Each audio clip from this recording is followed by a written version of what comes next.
What if you discovered that something you've been taught since childhood was completely wrong? What if more than 5 billion people on Earth could prove it?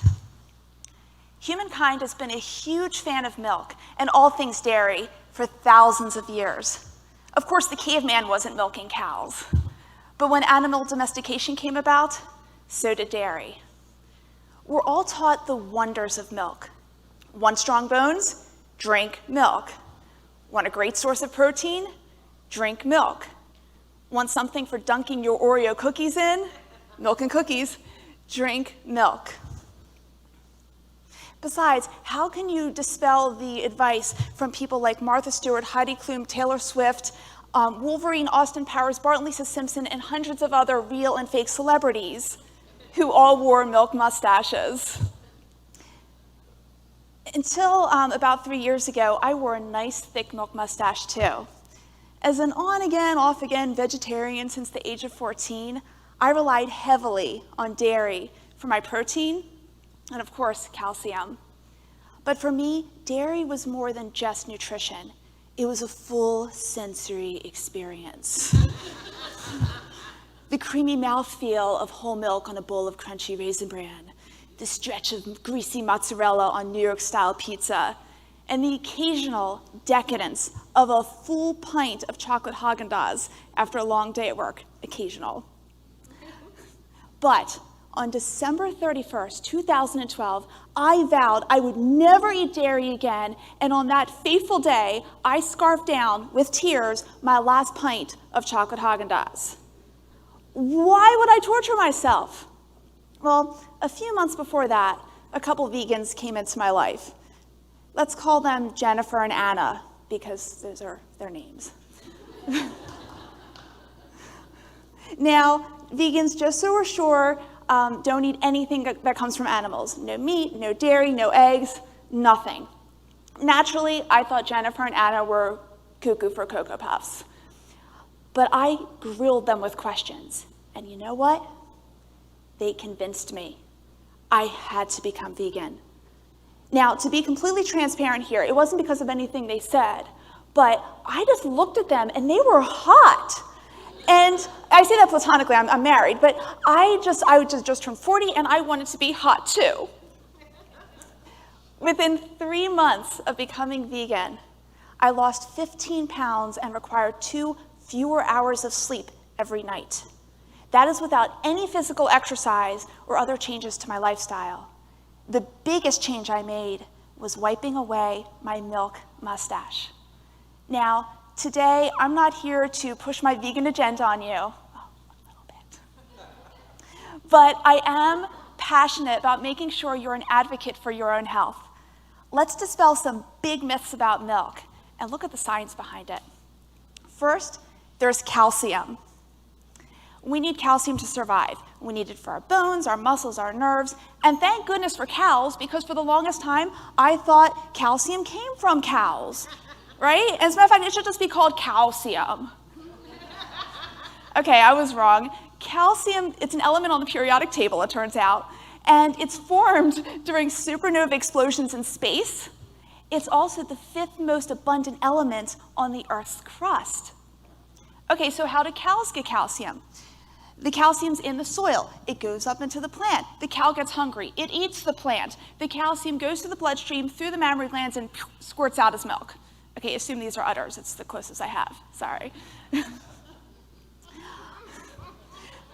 Okay.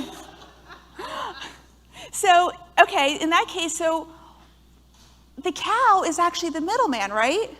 Why not just eat the plant?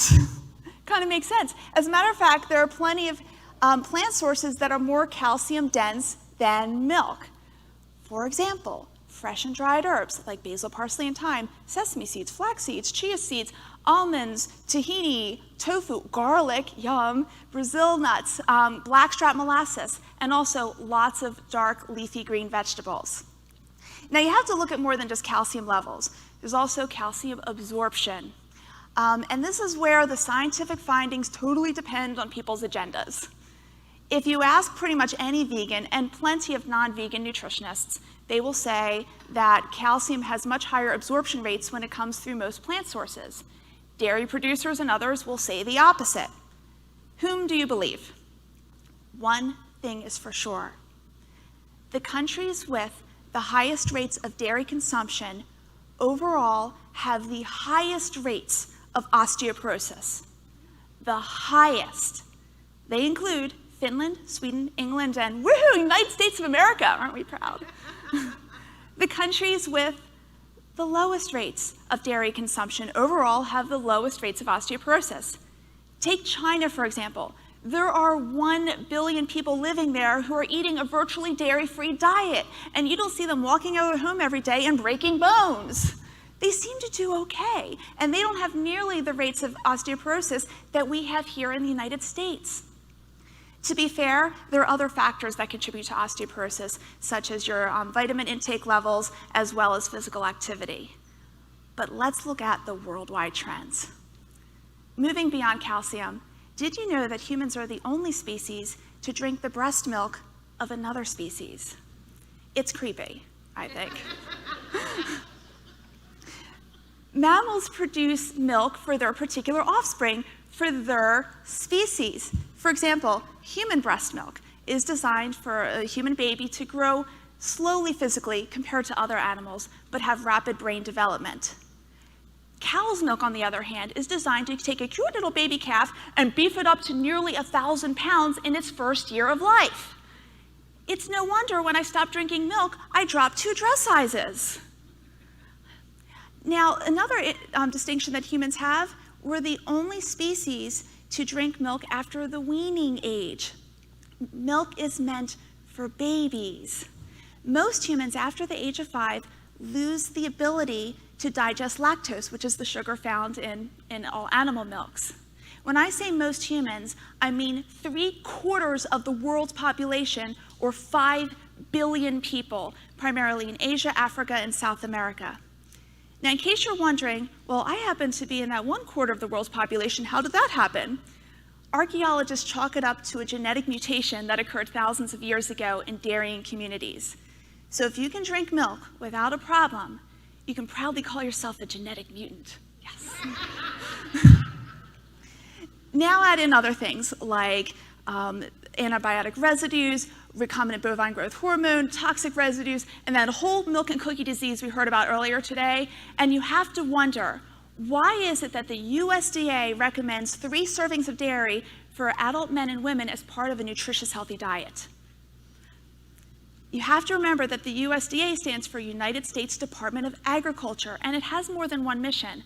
One is certainly to provide nutritional guidelines, but another one is to support agribusiness, and they're completely public about this. As a matter of fact, the USDA has an agricultural marketing service, and they have a dairy program as part of that. The whole point of the dairy program, and it's on their website, it's to basically help U.S. dairy producers efficiently market their products and make sure that U.S. consumers have access to a sufficient supply of these products at all times. That's practically verbatim. So obviously you can't be an advocate for consumers and the people trying to sell to consumers at the same time. Now, today we're not going to be able to dismantle the USDA or transform an entire nation's mindset about milk. But we can make a difference one glass at a time. So the next time you're about to pour a nice tall glass of milk for yourself or for your children, ask yourself, does milk really do the body good? I challenge you to pour that milk down the drain, get in your car, go to the supermarket, and get some almond milk or soy milk. They make for nice milk mustaches too. Thank you.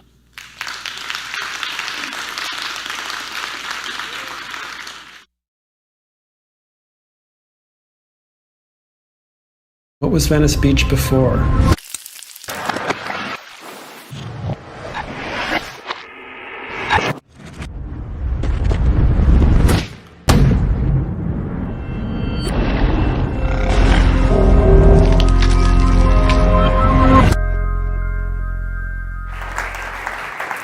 So I was raised by animals. Specifically, Jamie the dog, Charlotte the cat, and a whole gaggle of lab rats that my dad rescued from Columbia University where he worked. And I spent the first 2 years of my life in a small basement apartment in Harlem. And in addition to the animals, there were also people.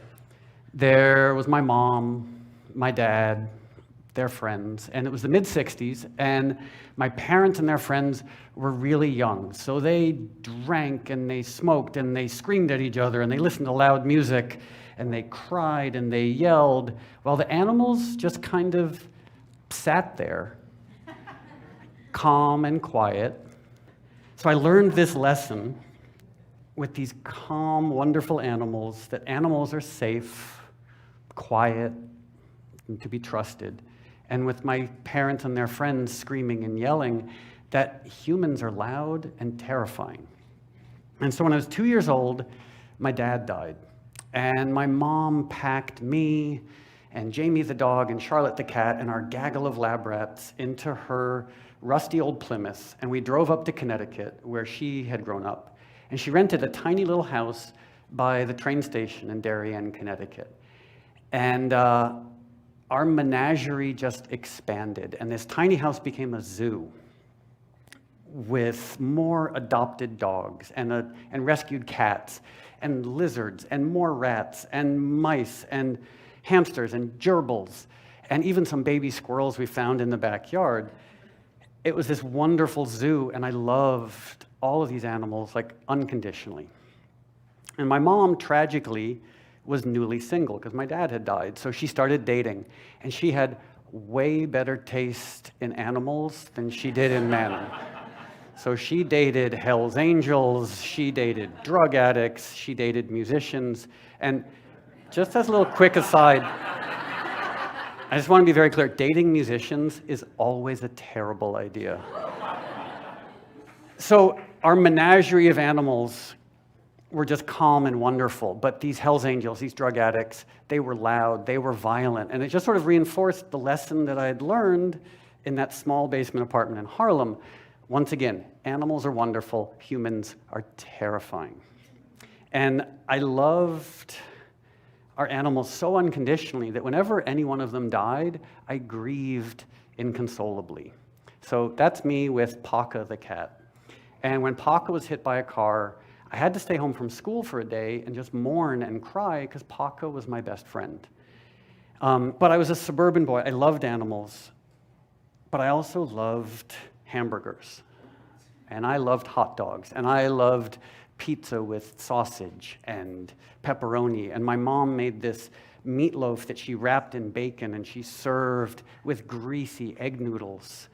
And I loved all of that. I loved every piece of disgusting junk food that was served from, like, the window of a fast food restaurant in styrofoam with greasy napkins.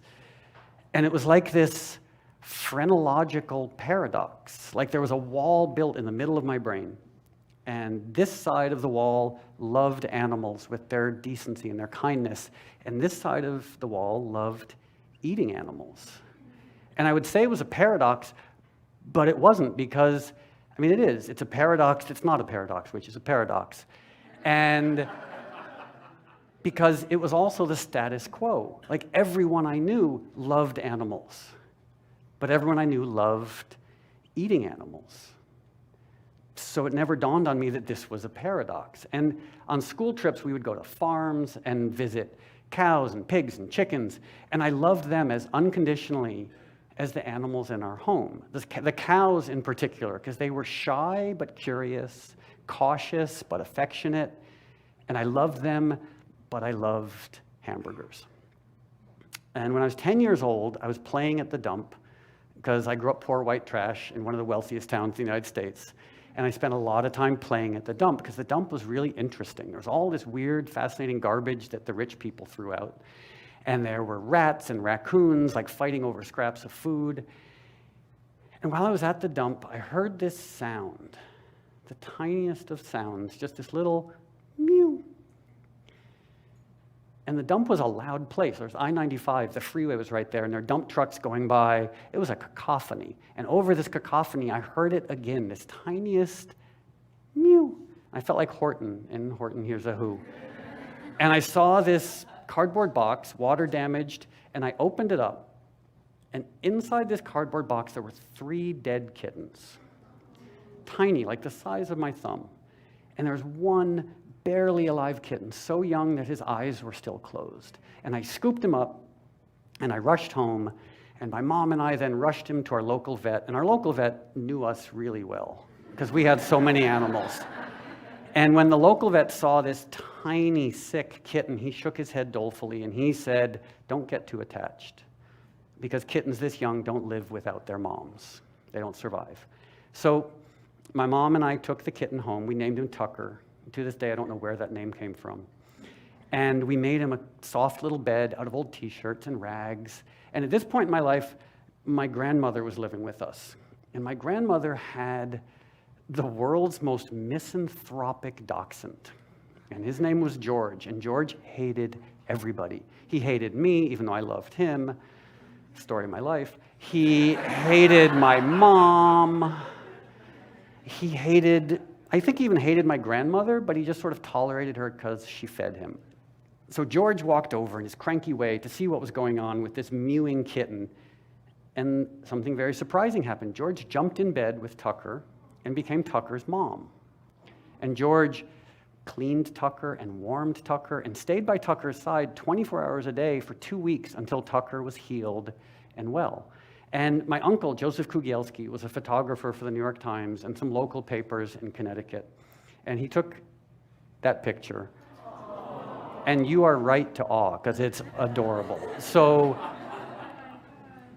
And he ran this picture in some local papers. So for a day, Tucker and George were really famous in animal circles in southwestern Connecticut. It was my first vicarious brush with fame.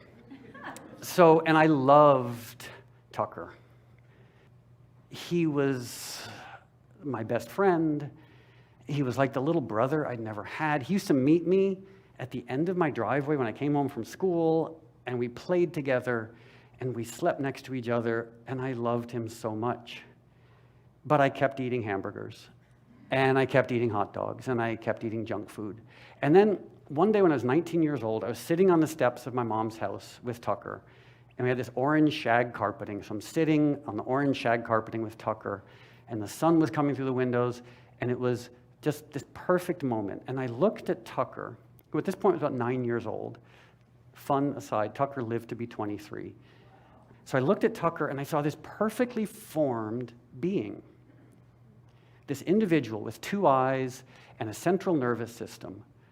And all of a sudden, that phrenological wall in my head disappeared, and I extrapolated. And I realized that just as Tucker had 2 eyes and a central nervous system and a rich emotional life, I mean, he had personality, he was funny, he was idiosyncratic, and he had this deep desire to avoid pain and suffering, and to be alive and to be happy. And so suddenly I extrapolated, and I realized every creature with 2 eyes and a central nervous system was like Tucker, that just wanted to avoid pain and suffering and wanted to be happy. So in that moment, I left behind hamburgers, hot dogs, etc., and I became a vegan and an animal activist. And that was 35 years ago. So I've been a vegan animal activist ever since then.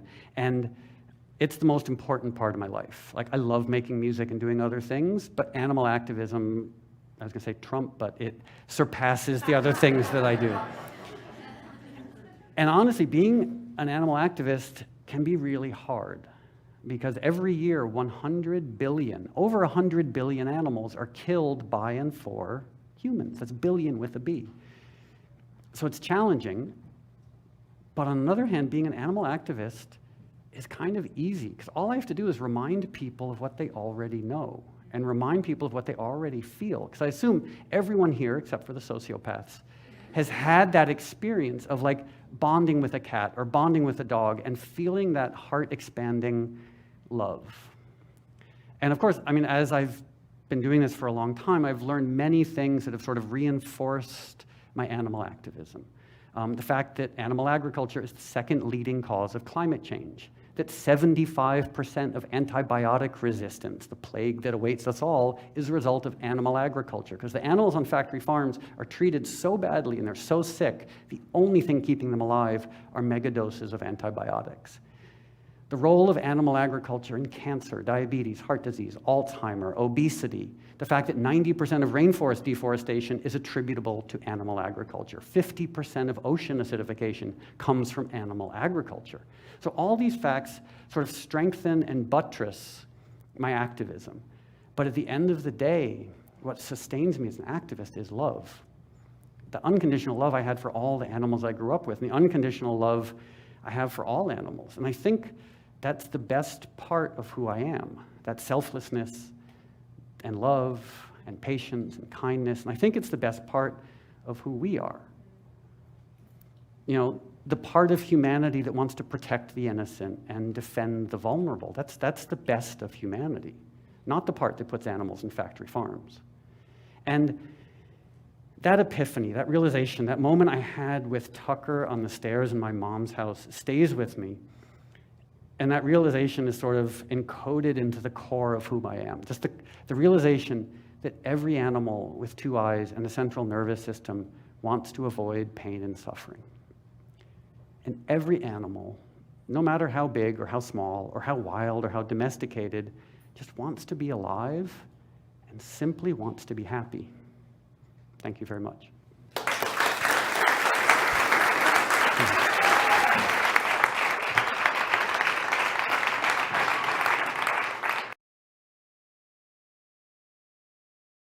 $1.5 million Americans a year undergo either bypass surgery or stent placement to clear clogged arteries to the heart. The procedures help account for the record.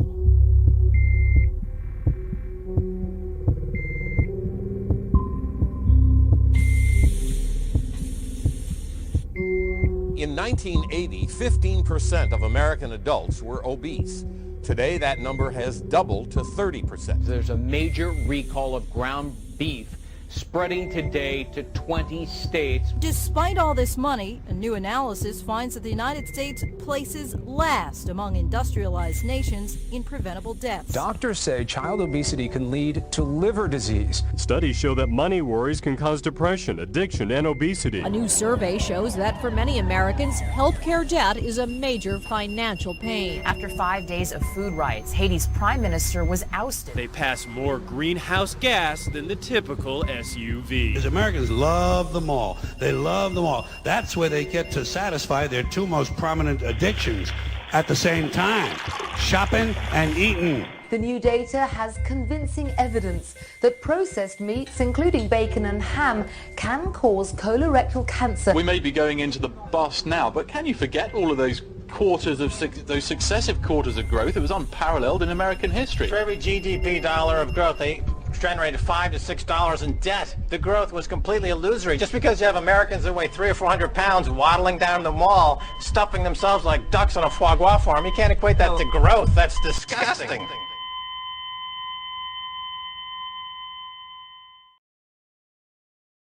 Hello, I'm Jay Gordon. The news about our physical, financial, and environmental health is distressing. Worldwide, our weight, our debt, and our consumption are out of control. It's almost like a mad scientist has been engaged in some bizarre, twisted experiment to see how sick and fat he can actually get us. For all intents and purposes, the experiment has succeeded. We've been stuffed with lies about our economy. The economy is doing reasonably well. Just as we've been stuffed with lies about our food.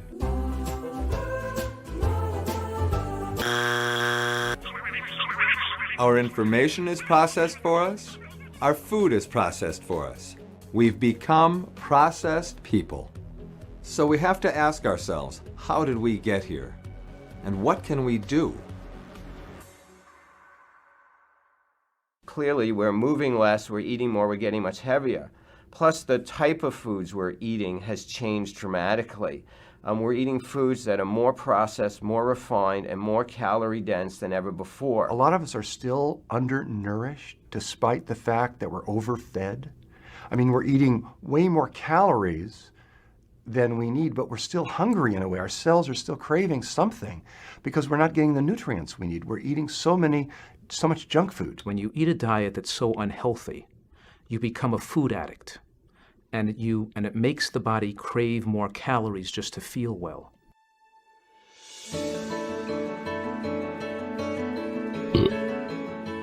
People are fat because they eat like kings and queens. They eat like aristocrats of old. I mean, look at the art and the written history of the past, and what you see is obese people with gout in their feet.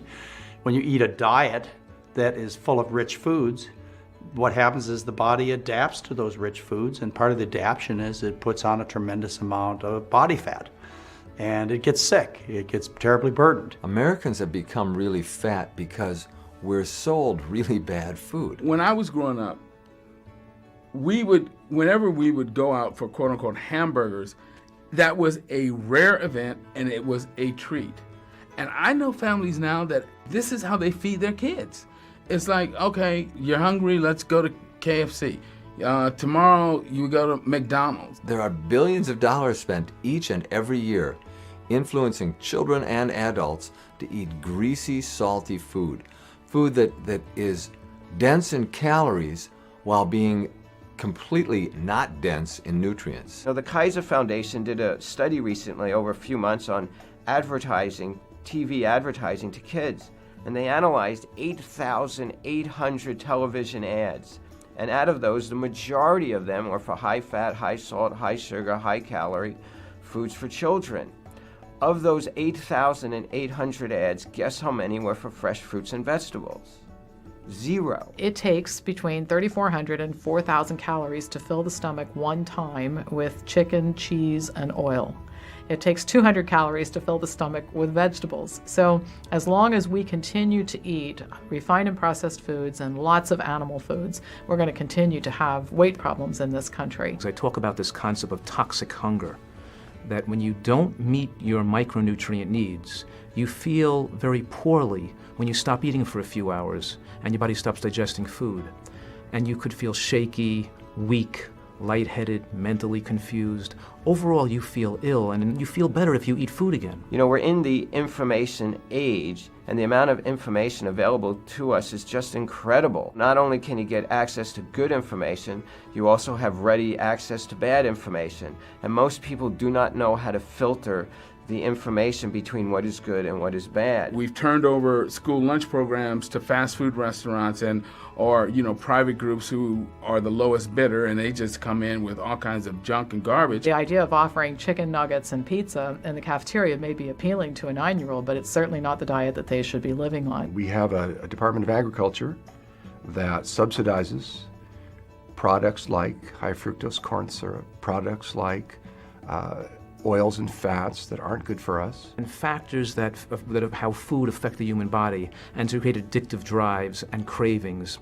When you add corn syrup, when you add MSG, when you add a higher percentage of sugar, when you remove the fiber, when you remove the volume, when you don't have phytochemicals in your diet, a lot of these things play a role and interact. So the answer is very complicated. And then we've cut out the PE classes because that was felt to be expendable and too expensive. And so then the kids don't even have a way to burn it up. And as a result, they're gaining weight. I think Americans really haven't been challenged to think about what they eat. I don't even think they even think about it.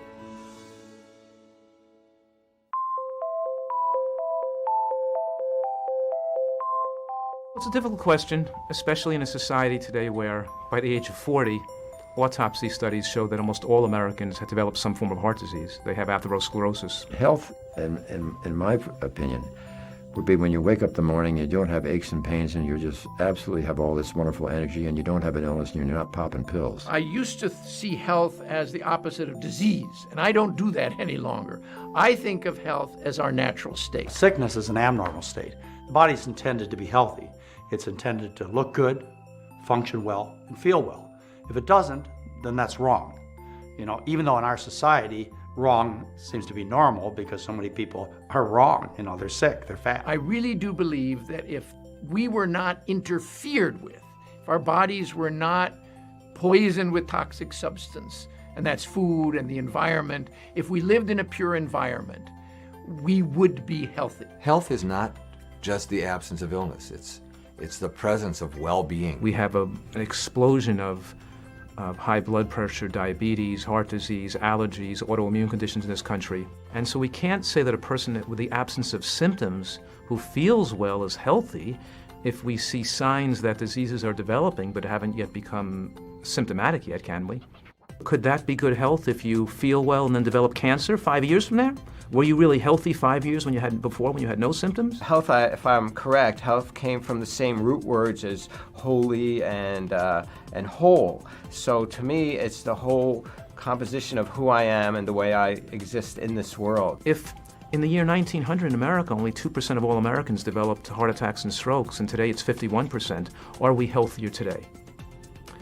And it looks as if we're living longer than we did in the 1900s because people aren't dying of these diseases at childbirth. They're not having so many infections in the first year of life. So to me, to be healthy isn't just to eat healthy, but it's to have healthy relationships, healthy interactions with the environment, healthy family, healthy everything. And all of those things then come back to help improve my health too. But the question is, in the last 15 years of life, do we have a healthy life expectancy in this country? How much do people suffer in those last 15 years of life? And the answer to that question is probably more than ever before. That's the definition of health, the ability to engage in life fully, have all the energy you need to do all the things you want to do, and to maintain that until you die, to live until you die, instead of engaging in a gradual process of degeneration starting sometime around when you're 40 or 50 until you're just not functioning anymore.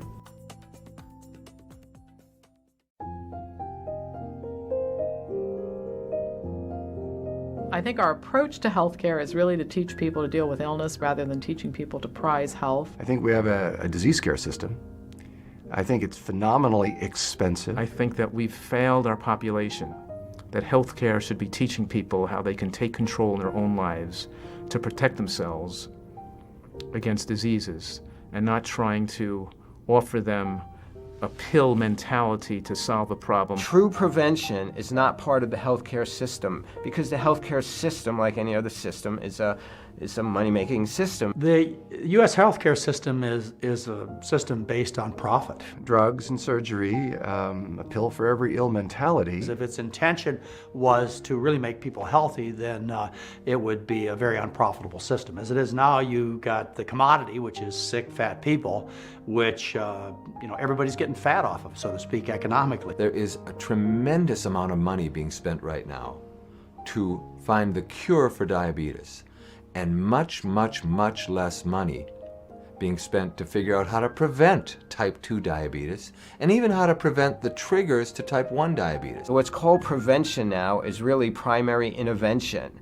So, we wait till we diagnose you with something, and then we have all these, procedures we could do to try and lower your risk. The money comes into doctors' offices based on how much we treat, how much medication we prescribe, how many procedures we do, how much surgery we do. I mean, I've had many doctors tell me, look, between you and me, the reason I'm making $1 million a year is because I do a lot of procedures. The doctors are getting rich, the drug companies are getting rich, the hospitals are getting rich, the insurance companies are getting rich off of all this sickness. After all, the bigger the business, the more money these insurance companies make.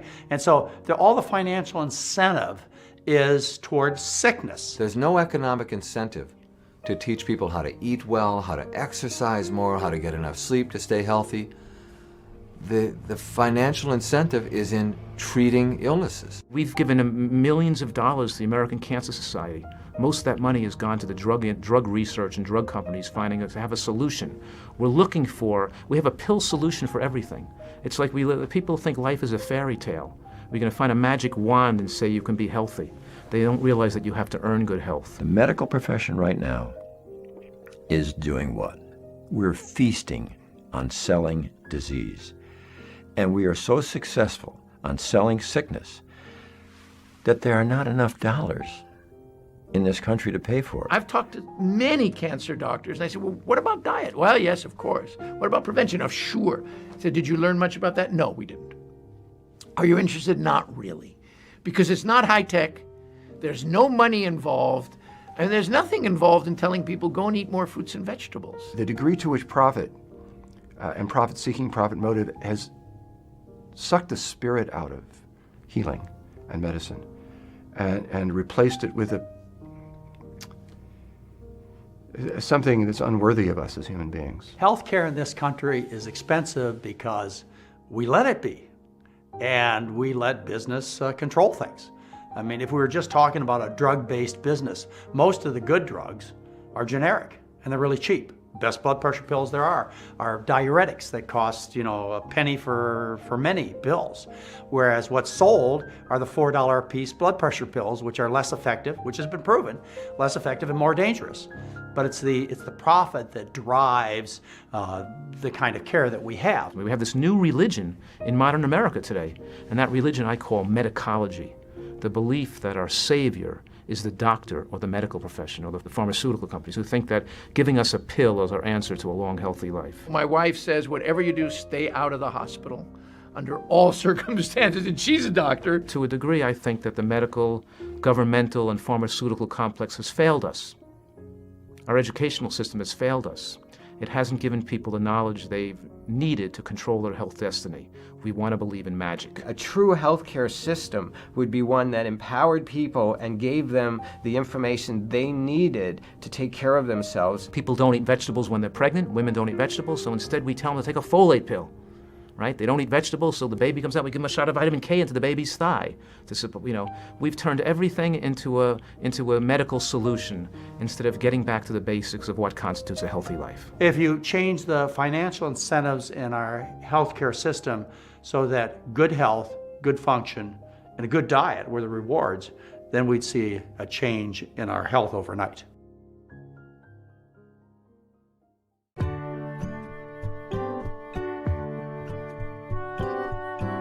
In America today, our diet is predominantly from processed foods, oils, sweets, and animal products.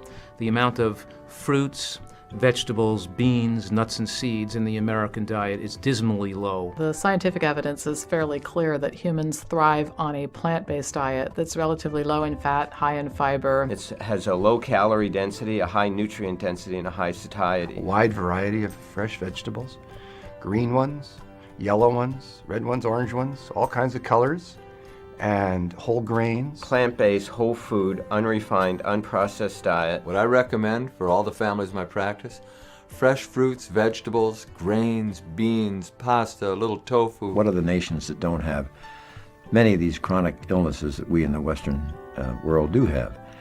And the diet that seems to do that the safest and the best is a plant-based diet. Any society that we can look at the world over that had long life and a very healthy life expectancy in the most elderly members always had a diet rich in vegetables. Not only do we see populations that eat this type of diet suffering from far less degenerative disease than we suffer from here in the United States, but we see people who are ill reversing their illnesses when they adopt this type of dietary plan. It doesn't include things like high fructose corn syrup. It doesn't include things like hot dogs and hamburgers. It doesn't include things like milkshakes. It's interesting, it doesn't include a lot of things that are standard in the American diet. No diet can be considered healthy unless the vast majority of its calories come from these primary naturally nutrient-rich plant foods. That's going to really save us from these chronic illnesses, the classic example of which, of course, is cardiovascular disease, heart attack, and stroke. That same approach is going to protect us, I'm really quite sure, from Alzheimer's disease and dementia. Most of those diseases of dementia seem to have a very important vascular component as a precursor. People who lived on rice, like the Asians, or sweet potatoes, like the people from New Guinea, or plain potatoes, like the people in the Andes, Peru and Chile, corn for the Indians. It's been a starch-based diet. How are you going to be obese when you're eating a plant-based diet? How are you going to have diabetes or hypertension? Just a really elegant, simple diet, plant-based protein, a lot of fiber. And the great thing here is that we can control our health destiny. We don't have to be sick, and we don't have to have happen to us these tragedies that befall other Americans.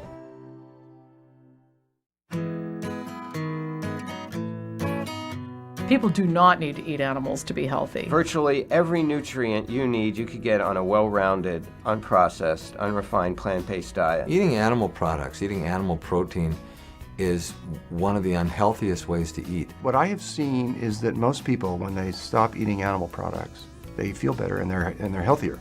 They lose the weight that they were carrying that wasn't necessary. Their joints get cooler and they feel better. Their range of motion increases physically. Their endurance increases. There's a direct connection between eating more beef and developing intestinal cancer. There's a direct connection between children drinking lots of whole cow's milk and becoming obese.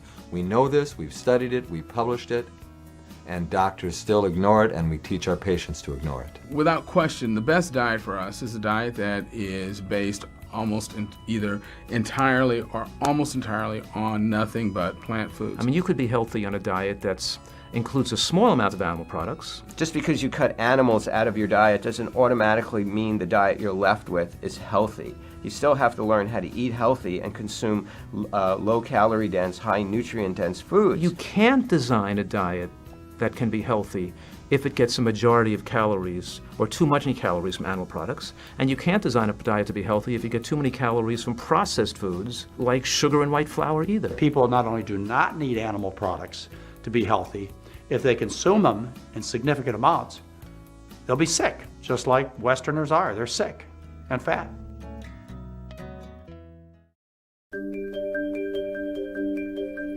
Exercise is crucial for health, and you can watch every morsel you put in your mouth, and if you insist on being a sedentary person, you're going to have health issues. Exercise changes everything. It changes your brain chemistry, it changes the way you digest and metabolize food, it changes the way you feel. This whole idea of being sedentary is a real aberration. It's not natural.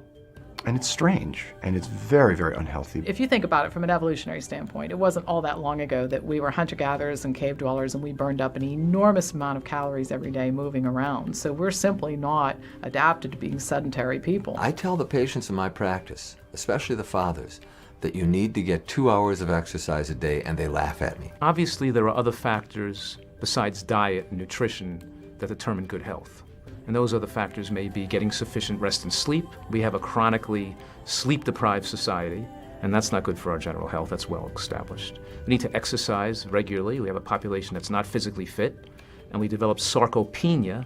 In other words, that means our muscles shrink as we get older, predisposing us to bone loss, falling down, breaking our hips, having poor musculoskeletal fitness in later years. As people get into the 30s, 40s, and 50s, if you get 2 hours of exercise each day, you're going to be able to do a lot more with the other 22 hours than you would be with the 24 hours without exercise. Personally, I think anywhere from 30 to 60 minutes a day is more than enough for anybody. But if you look at national recommendations, they originally went from 30 minutes a day, then they went to 60 minutes a day, and now they're upwards of 90 minutes a day in order to maintain and or lose weight.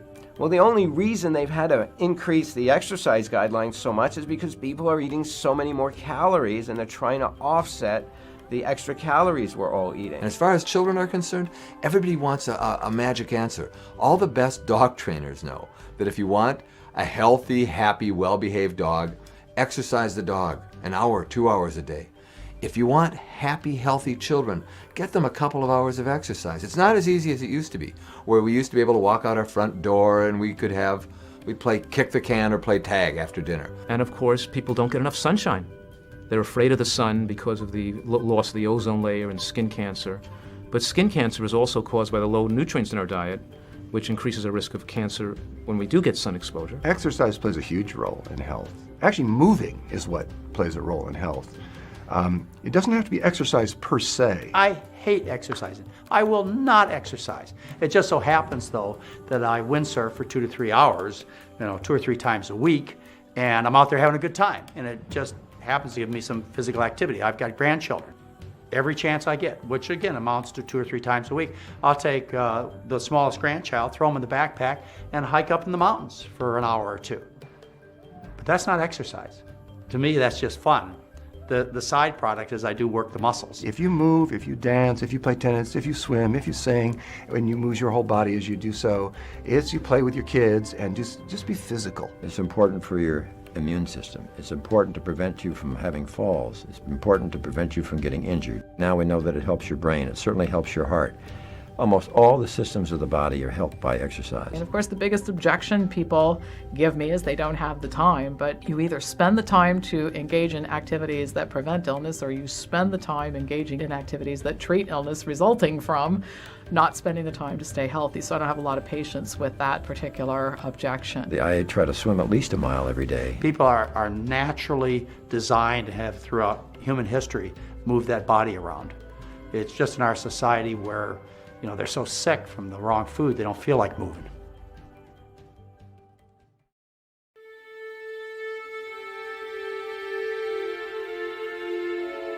Processed person is someone who has bought into the media hype, the advertising about the usual way, the way that we've always eaten, the way we've always conducted our lives. We're just processed right straight through the system. It starts at birth when they steal away breast milk and they replace it with processed infant formula. It continues when they tell our mothers that it's too dangerous to make our baby food. We have to buy the processed baby food. It continues when your child hits 10, 12, 15 months of age, when we actually are convinced that it's okay to give our kid French fries, that it's okay to get processed fruits and vegetables instead of fresh fruits and vegetables. We are processed through this system from birth all the way through the first years of life, and then we're taught to eat things that are not really food, where they've put together little pieces of food and turned it into a processed meal. And we get processed through this system all throughout our lives, and we have to break out of it. Eat food. Don't eat food-like things. Don't be fooled into eating processed food stuff. Eat food. We're processed people because we let them process us.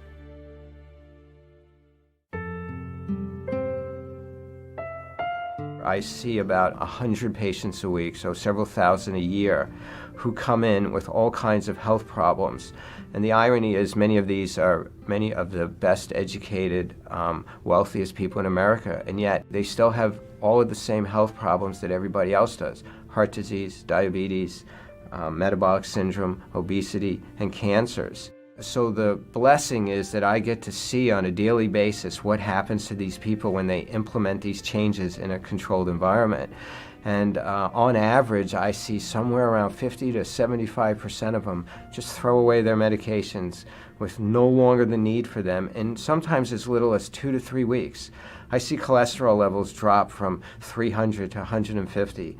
I see type 1 diabetics who take 110 units of insulin drop down to 10 or 12 units. I see type 2 diabetics get off. Well, I had a young lady come to me about a year and a half ago with early stage MS who had started taking pharmaceutical drugs on the recommendation of her doctor.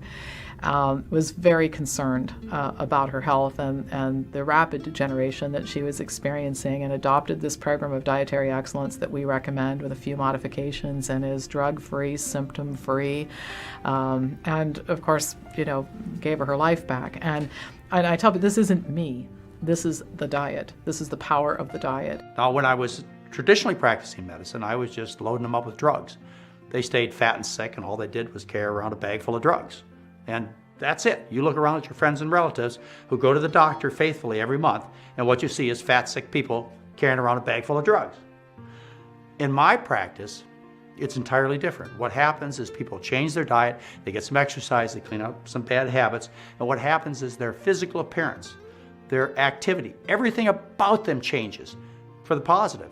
And I get a good feeling about that because I've made a positive difference in their life. A person who's told they need angioplasty or bypass surgery, reverse their condition, clean out their vessels, have a robust and healthy life without free of any medications at all in subsequent years, and having hundreds of people with diabetes no longer require medications, and of course, and getting rid of their diabetes, not just control it, and seeing people with blood pressure be able to throw their medications away.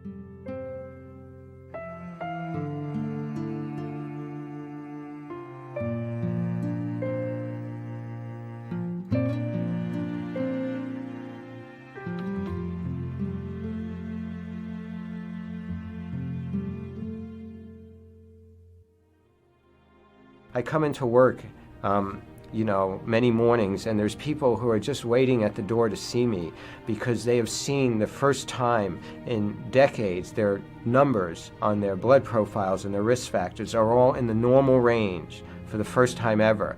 And they've gone the healthcare route. They've had operations, they've had stents, they've had bypasses, they've taken multiple medications. Many of the patients are on half a dozen to a dozen medications. And then sometimes, just within several weeks of working with them, I come in and, there aren't words to really describe it, but when you see the joy in somebody's face because for the first time they're really seeing the power and they think like a miracle has happened or I've done something magic to them. And I just tell them that no, the miracle's in them, that they are the miracle. All I've done is help them sort through the information and see which is what really worked for them. So you get people with terrible heart disease, chest pain, they can't walk across the room. Change their diet, chest pain goes away. You take people with a terrible inflammatory arthritis, like rheumatoid arthritis or lupus, and you change their diet. And what was once a completely incapacitating, potentially very fatal disease becomes history, and they become fully functional. And sometimes people laugh at me when I say this, that they'll always get better. And I've had doctors challenge me with this in medical meetings. So you can't say they'll always get better from following the same kind of diet. And you know what I ask them? I say, how many patients have you asked to quit smoking who haven't gotten better? Raise your hand, tell me about what?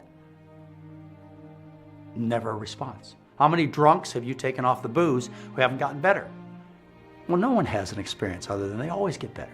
Same thing with the food. You change it from grease to starch, and people always get better because you change it from wrong to right. It always works. It's that profound.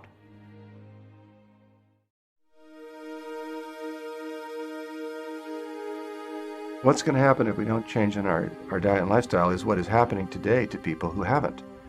They get sicker and sicker and heavier. We are the most obese nation in history. And obesity, as everybody knows, is not just an aesthetic thing. There are little blips. They report that there's less of a certain type of cancer this year than there was last year, or less heart disease this year. But overall, the trend is absolutely terrible. Diabetes is the next epidemic, and it's in children. And that's what really worries me. And it's so clear now to everybody that it's directly related to diet. We know what happens to an adult when they turn 50 or 60 and they get type 2 diabetes or heart disease. We know the tremendous impact they have and the costs, not only to our nation, but also to them. We get paid more for heroic things. We get paid for doing heart transplants, for trying out brand new chemotherapeutic agents. We get paid for diagnosing infections and treating with new antibiotics. We don't get paid for prevention. We get paid for waiting for people to get sick and then treating them. I know the Center for Disease Control is predicting this is the first generation that's going to dramatically live a shorter lifespan than their parents. Well, we're now seeing diabetes, type 2 diabetes, and heart disease in children under 20 years old. What's going to happen in the next 10 and 20 years when the fallout of those diseases that we used to see in adults that were 60 and 70 is now happening in children who are 30 and 40? We've pretty much come to the conclusion through science, through careful science, that the more weight we gain as a child, the younger we die as an adult. So we do have some pretty dramatic possibilities that may occur in future years if Americans don't make these changes. The cost of health care in America has risen, again, year by year by year, and it will keep going up if we insist on paying doctors who want to be heroes rather than being teachers. This country will not be able to afford the kinds of drugs and procedures that will be necessary for the carnage that the Western diet inflicts. We won't be able to afford it. It'll just be that simple. And then there may be a very awkward period where only certain segments of the society can afford care. I hope that won't occur. What may not be so clear is that our diet is directly related to a lot of other things that are very hard to get rid of in America. And that, what I was talking about earlier in the bottom line and people wanting to make large amounts of money, people are also willing to make large amounts of money making you sick.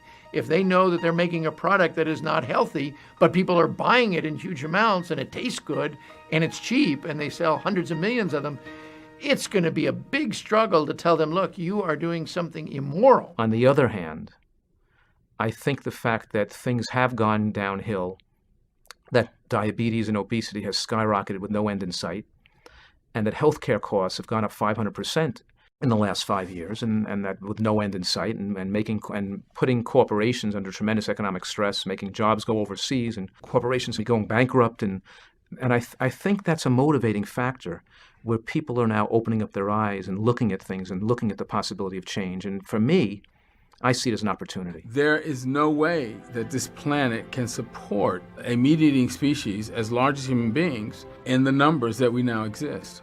And if the rest of the world continues to try and emulate our lifestyle, we're just going to destroy our planet. Never before did I see in the newspaper a discussion about if the subsidies given to the meat and dairy industries is something we should be continuing doing while there's no subsidies given to fruit and vegetables. That question has never even been looked at in the conventional newspapers. And again, this availability of information. You know, somebody goes to the doctor, they're diagnosed with arthritis, the doctor says, take this COX-2 inhibitor, they get on the internet, they look up, you know, what's going on with this drug, they find out about side effects and go, I'm not going to do this, I'm going to look for some other option, and they go actively seeking it. So I think the more of this kind of thing we see going on, the more we're going to see people looking to diet and lifestyle. It is going to spread. We don't have to have the rampant obesity we see in our culture. We don't have to have the epidemics of diabetes that is increasing in our culture. We could have a much leaner, stronger, more fit, more clear thinking, more capable of critical thinking population. You know, I've been recently working with the Bank of Hawaii, where now they're courting unions, IPA association of 750 physicians who are trying to utilize nutritional protocols to improve the health of their patients, to reduce healthcare costs as a public policy of a doctor policy in all of Hawaii. These things are now being considered and being discussed, would never have been looked at if we hadn't seen obesity rates and diabetes rates and things coming to a certain point of crisis. When I was a child, cigarette smoking was the norm. And it was acceptable behavior, and even doctors smoked. And then people understood the real impact of cigarette smoking on health. Things have changed. I remember a 2-martini lunch was something to brag about, but not these days. It's embarrassing to be a drunk in public. So, you know, things could change if we got the awareness out there that being fat and sick and consuming all this rich food is a disgrace. It's a disgrace on you. It's a disgrace on your family. It's a disgrace on society. And if we could bring it to that level of understanding, I think we could change. I really do. I think people are smart enough and they care enough about themselves that if they had the information, if they had the truth, they would act on it. It's commonly said today that the earth is dying. Someone once said that's not true. There are people killing it. And those people have names and they have addresses. They're actual people. There's a lot of us participating in that killing unknowingly or unconsciously, by not making responsible choices. And there are a lot of us wanting to make responsible choices, wanting to make healthy choices, healthy for us and for the earth. And I gain great joy from being part of that collective power. John is what doctors call a super obese toddler, part of a new epidemic.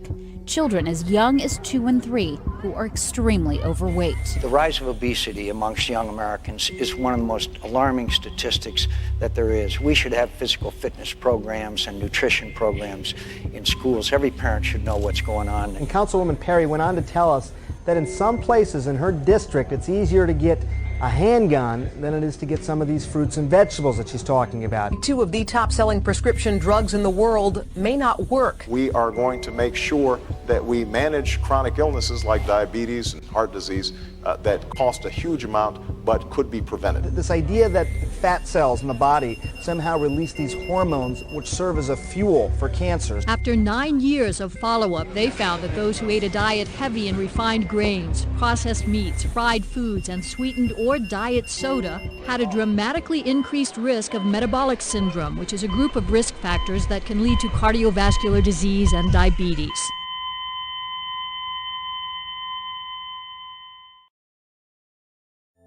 Contrary to what you may have been told, there are bad foods, foods which can produce sickness and misery beyond measure. We have every right to be angry at the madness which brought us to this point. And we have every reason to be hopeful as well. The lives we want to live are right at the tips of our fingers.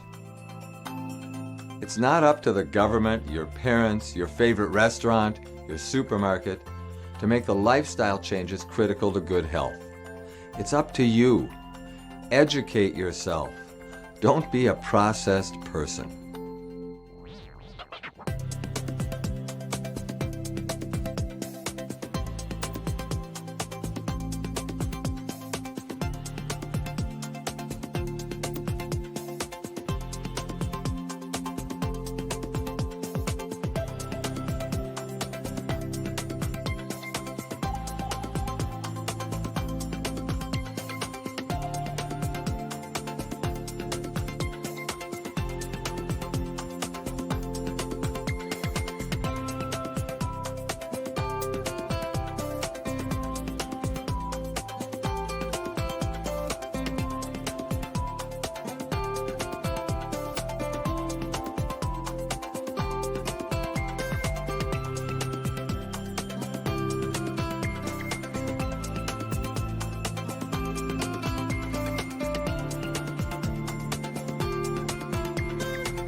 So I'm wearing my shirt inside out, and a lot of you have pointed that out to me.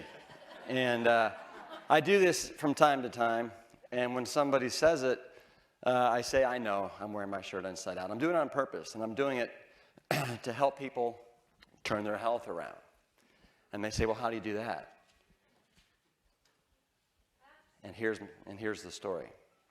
So I became a firefighter to help people, to save lives, and to slay dragons. Now, obviously, we're not slaying real dragons, but that's our term for slaying fires. And a fire is really a living, breathing entity, and it's hell-bent on creating all the destruction and devastation that it can. And so we as firefighters have to use all of our wit, and we have to outwit, outsmart it, and outlast it. And whether it's an offensive fire or a defensive fire, there's certain tactics. But the essence of basically killing a fire is you got to put the wet stuff on the red stuff. And it doesn't matter if it's a house fire, an apartment fire, a high-rise fire, or if it's a wildland fire, we got to put the wet stuff on the red stuff. Now, I retired from firefighting a little over 3 years ago. So I am no longer fighting fires, but I now am still I'm helping people, I'm saving lives, and I'm slaying a different type of dragon. The dragon that I am slaying today is what I call the five-headed chronic Western disease dragon. And this, over the last 100 years, has gained more strength and power and momentum, and it is flying around, and it is creating more death and destruction, right, on different individuals, families, cities, and states in this country. It's just absolutely amazing. And let me introduce you to this five-headed dragon. So right here we have the leader of the pack. We have heart disease. 100 years ago, heart disease wasn't even on the map as one of the top 10 killers of Americans. Today it's first and foremost. 1 out of 2 of us will die of heart disease. Here we have breast cancer and prostate cancer. Cancer will overtake heart disease as the #1 killer of Americans if the trends continue. And in the back row here, we have diabetes and we have obesity. Close to 50% of Americans by 2030 will be either pre-diabetic or diabetic, and over 70% of America is now overweight or obese. This dragon is playing for keeps, okay? It's playing hardball. And the current paradigm that we're using to try and slay this dragon is having absolutely no effect whatsoever. There's a saying, you can't break a glass bottle from the inside. And what we're currently doing with pills and procedures and more legislation and more doctors, we're not going to break that glass bottle. We have to think outside the box.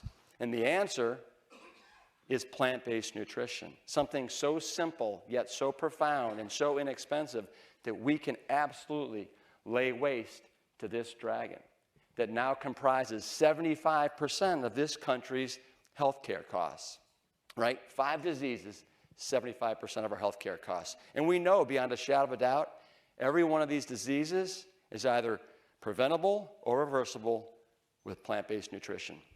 Now, let me tell you why I have so many ripples of hope about what we can do as a country going forward. We did something really remarkable at a little firehouse in Austin, Texas. We had an event that led to a discovery that one of our own was basically a dead man walking.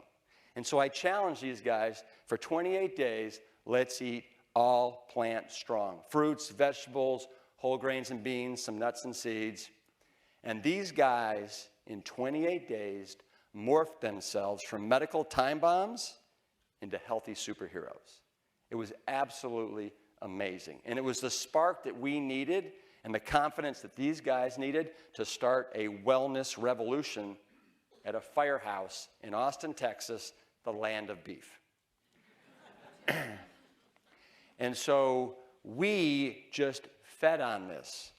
And the reason we were so successful is because we made health a habit at the fire station. And some of the things that made it easy is the guys at the fire station, they're my second family. So we had tons of support. We had an amazing amount of love between us, compassion, respect, and admiration. So we had the support that you need. We developed routines. Every day we'd come in and we'd have a plant-strong lunch that we'd share together. Then we'd have a CrossFit workout in the afternoon. Then we'd have a dinner, a plant-strong dinner. And we would alternate who would buy and shop for the food. And then together we would cook it and eat it and then clean up afterwards.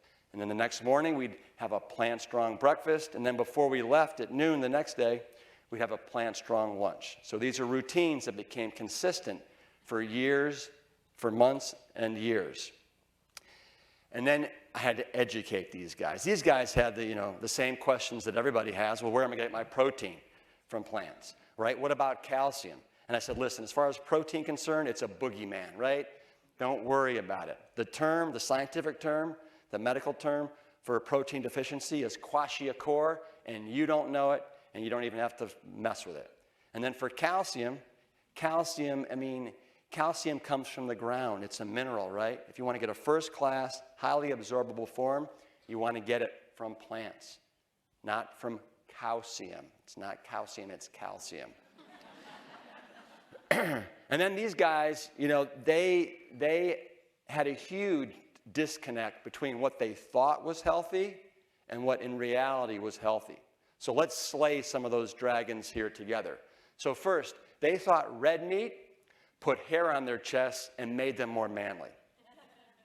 And I said, guys, no, it doesn't. What it does is it puts plaque in your arteries and it makes you less of a man. The canary in the coal mine, when it comes to heart disease, the first sign is an underperforming penis. And I said, you take a look at the size of the arteries that go up to the brain, to the heart, down into the legs. They're all about 5 millimeters in diameter, about the size of this straw here. You take a look at the size of the artery that goes to the male penis, it's 1 millimeter. It's about the size of this coffee stirring straw right here. And what happens after you eat all that meat, right? It gets clogged up with all the fat and the cholesterol and the animal protein, and that's problematic. So if you want to slay that erectile dysfunction dragon and allow your Puff the Magic Dragon to roar, then you want to ditch the meat and you want to reach for the plants. These guys were absolutely convinced that chicken was like the cat's meow when it came to health food. I said, listen, guys, never mind the cat. This doesn't even belong in your dog's breakfast bowl, all right? It's got the exact same amount of cholesterol as red meat. It's got the same amount of problematic animal protein, and the leanest piece of chicken is still 20% saturated fat. You're not going to be slaying any dragons with this guy here. Okay, Rip, fine, but fish is the gold standard when it comes to a healthy meat, right? And I said, no, it's the tin standard, okay? Most fish has more cholesterol than red meat or chicken. Salmon, which is considered the healthiest, is 50 milligrams of cholesterol. You still got the problematic animal protein and varying amounts of bad fats. Don't go there, guys. Okay, fine, Rip, but the egg is the perfect food, right? We know it's the perfect food. Yeah, it's the perfect food if you want to continue to feed the dragon. If you want to slay the dragon, you got to get rid of the egg, right? One egg yolk, almost 200 milligrams of dietary cholesterol. It's the same amount as 2 Burger King Whoppers. And the egg white is a concentrated source of animal protein. Now, these guys knew that processed and refined foods were not healthy. They knew about the sugar and the pop and the fried chips and the candy bars, but they had no idea that extracted plant oils weren't heart healthy and weren't beneficial. So I said, listen, this epitomizes the triumph of marketing over science. Let's pick on olive oil for a second. It takes 1,375 olives that you have to squeeze to death, right, to get enough olive oil for 1 32-ounce bottle. And you get rid of all the fiber in the water and the phytonutrients and the antioxidants in the water. And you're left with 100% fat, the most concentrated source of calories on the planet, and it's 15% saturated fat. And all it's doing is contributing to America's heart disease and obesity epidemic. Okay, but milk does a body good, right? And I said, guys, milk does no body any good, all right? You've been marketed to death. Don't buy the hype. As a matter of fact, this milk is just liquid meat is what it is. It's got a very similar nutritional composition. And as a matter of fact, 1 8-ounce glass of whole milk has the same amount of saturated fat as 4 slices of bacon. Okay, fine. But cheese, don't take away our cheese, whatever you do, because we love our cheese. And I said, I know you love your cheese, and that's exactly why I need to take it from you. Because you know what? When I think of a loving relationship, I think it's something that also loves you right back. And that cheese does not love you back, not one iota. And so I hereby declare that you all are in an abusive relationship with cheese, and you need to kick it out of your life. Okay, fine, but don't take away our yogurt. I mean, this is the Mediterranean, like, superfood, right? People can live to be 100 on this stuff, right? And I'm said, again, guys, it's the magic of marketing, all right? For example, this newfangled Greek yogurt that's 0 fat and twice the amount of protein, it's twice the amount of problematic animal protein, right? That's promoting tumors and cancers, that's leaching calcium from your bones, that's harsh on the kidneys and the liver, right? You don't need to go there. You can get everything you need from plants. And to put the nail into the coffin, I said, guys, we're the only mammals that drink another mammal's secretions, okay? You don't need to go there, not one bit. There's 51,000 mammals on the planet, and we're the only ones that have the unmitigated audacity to go there, all right? Don't need to do it. So the other thing we did at the fire station after I educated them is we surrounded ourselves with these fantastic, mantastic foods. So it filled them up without filling them out. It made them, it tasted great, and it made them feel fantastic. So we did like these great breakfast bowls with plant-based milks. Spelt blueberry pancakes as big as manhole covers. Quinoa and fruit, right? The magic grain, almost 20% protein. Oatmeal waffles with nice applesauce on top. And then for lunches and dinners, we would do, all-time, all-American favorites. We do plant-strong pizzas, portobello mushroom fajitas with all the fixins, a lentil oat loaf that's kind of glazed with barbecue sauce on the bottom and the top, macaroni and not cheese, red lentil sloppy joes that were a lunchtime favorite, bean and grain burgers, red curry tofu stir fry, 3-bean chili, kale ceviche salad. Kale, it's angry lettuce, right? And it needs to be tamed. So we would take a little bit of lemon juice, avocado, some spices, and drive it in there. Sweet potato lasagna, an all-time dinner favorite, makes fantastic leftovers. Black beans and rice extravaganza. This is the ultimate peasant food. We could feed 5 hungry firefighters for less than $15. Dark chocolate oatmeal cookies for dessert, chocolate mousses, date nut crust fruit pies, and then a variety of fruits. But what happened is, over the course of 28 days and then beyond, these guys developed a much more sophisticated and mature palate that appreciated all the little nuances and subtleties that are in these plant-based foods. And when you're eating the standard American diet, all you're really tasting is the salt and the sugar and the fat that it's all laced with. So I challenge you all, if you really want to develop a sophisticated palate, go plant strong. And also what happened with these guys over the 28 days, they started pooping perfectly regularly, right? Most Americans are consuming 5 to 15 grams of fiber a day. You start eating plant-based, all of a sudden it goes up to 30 to 70 grams of fiber, and now you're as regular as a Swiss commuter train, okay? And you're light and unencumbered, and the quality of your life goes through the roof. So you gotta kick the habit. And I'm not talking about smoking cigarettes right now, but I want to talk about cigarettes for a second right now. 50 years ago, close to 50% of America was smoking cigarettes. Now it's less than 20%. And what happened is America basically got educated and understood that smoking cigarettes was not good for your health. Okay? We need to do the same thing around the standard American diet. And this is more insidious and more destructive than smoking cigarettes. 94% of our calories are calories that don't count. They're destructive instead of constructive. Only a mere 6% are coming from fruits, vegetables, whole grains, and beans that are really constructive, healthy calories. So we need a complete paradigm shift that goes on in this country. And so this is what I want you to do. I want you to make health a habit. Take the 28-day challenge, okay, and change your health destiny. Change your relationship with food. You will forever have a different relationship. Find support. This culture, this society does not support healthy living or healthy eating right now. So you need to find support at family, at work, online. There's all kinds of communities where you can get support. Develop routines that make this sustainable, whether it's breakfast, every morning the same thing, Monday through Friday, whether it's finding a couple restaurants that you can go to, but find routines. Educate yourself. Read the litany of fantastic books that are out there on this subject, because once you have the knowledge, it's a different ballgame. And then surround yourself with healthy foods. We do not want this to be about willpower, okay? So have a nice, sterile environment at home.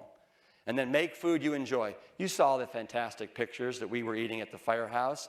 This is not about deprivation. This is about empowerment. And if you're a true foodie, you'll want to go towards eating plant-based. 99% of the food on the planet comes from plants. A mere 1% comes from animals and animal byproducts. So, I have so many ripples of hope going forward that this country can turn it around. I know that if a little firehouse in Austin, Texas can do it, any house in America can do this. And I know that the trends are changing. I've seen it with my own eyes over the last 6 years, right?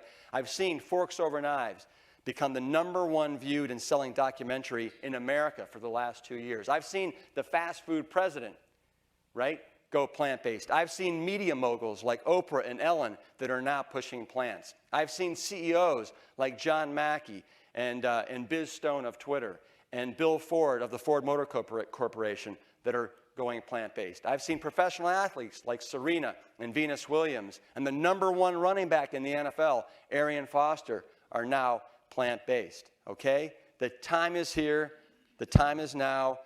Go plant strong. Slay the 5-headed dragon in your life, and it all starts with what's at the end of your fork, your spoon, and your knife. Awesome!